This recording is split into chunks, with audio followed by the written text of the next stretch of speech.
ఏమంటివి జాతి నెపమన సోత శుద్ధునికిందు నిలువ అర్హత లేదందువా.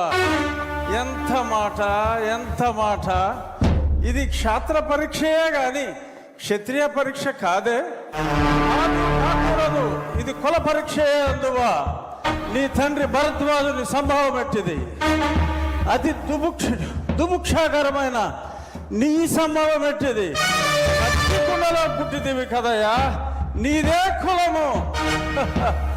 అంతేగాక ఈ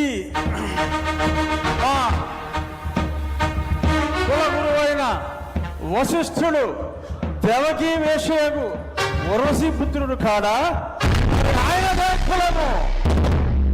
ఆయన పంచమజాతి కన్యయగు అరుంధతి యందు శక్తిని, ఆ శక్తి చండాగణ యందు పరాశరుని, ఆ పరాశరుని పల్లె పడుతైన మత్స్యగంధి యందు మా తాత వ్యాసుని, ఆ వ్యాసుడు విధవరాండ్లైన మా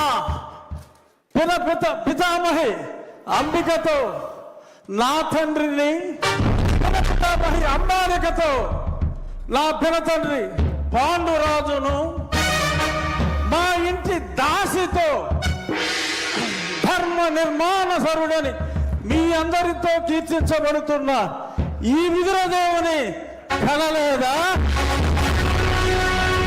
నాతో చెప్పిందేమయ్యా. బట్టి క్షత్రబీజ ప్రాధాన్యములతో సంకరమైన మా గురువంశము